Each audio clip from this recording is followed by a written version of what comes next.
بسم اللہ صلی اللہ علیہ وآلہ واصحابہ وبارک وسلم۔ تمام اہل اسلام کو السلام علیکم۔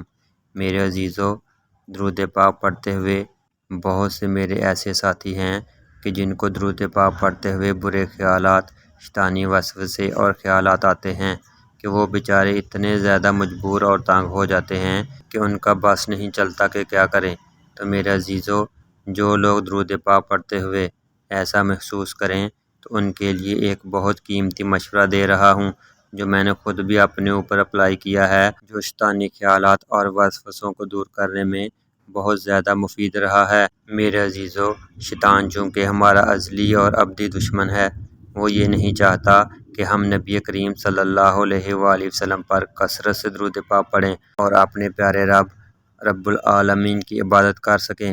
میرے عزیزو، درود پاک وہ واحد عبادت ہے جس میں شیطان دخل اندازی نہیں کر سکتا۔ اگر پھر بھی ہمارے خیالات اور وسوسے ختم نہ ہوں تو آئیے اس طریقہ پر عمل کریں تو انشاءاللہ تعالیٰ آپ کو 100% گارنٹی سے کہتا ہوں کہ فائدہ ہوگا۔ جب بھی آپ نبی کریم صلی اللہ علیہ وآلہ وسلم کی بارگاہ میں درود و اسلام کا تحفہ پیش کرنے کے لیے بیٹھیں تو سب سے پہلے یہ کوشش کریں کہ 100 مرتبہ استغفار پڑھ لیں، اور جب استغفار سے فارغ ہوں تو درود پاک کے ہر صیغے سے پہلے بسم اللہ الرحمن الرحیم یعنی مکمل بسم اللہ پڑھ لیں۔ اگر ایسا نہیں کرنا تو اس طرح سے بسم اللہ پڑھیں: بسم اللہ صلی اللہ علیہ وآلہ وسلم، یعنی آپ نے درود پاک کا جون سا بھی صیغہ پڑھنا ہے اس سے پہلے صرف بسم اللہ کے الفاظ پڑھ لیں یا مکمل بسم اللہ الرحمن الرحیم پڑھ لیں۔ انشاءاللہ تعالیٰ آپ کو اسی وقت معلوم ہو جائے گا کہ آپ کے شیطانی خیالات اور وسوسے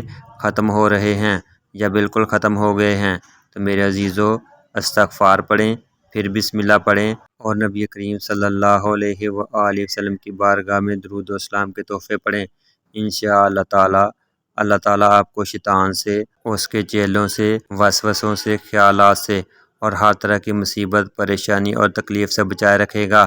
بس میرے عزیزو، آپ سے یہی ریکویسٹ ہے کہ درود پاک پڑھیں اور پڑھنے کی دعوت دیتے جائیں تاکہ اللہ اور اس کے رسول صلی اللہ علیہ وآلہ وسلم ہم سے خوش ہو جائیں۔ بس یہی آپ لوگوں سے درخواست ہے۔ امید کرتا ہوں کہ آپ ضرور اس پر عمل کریں گے اور میرے لیے دعا گو بھی ہوں گے۔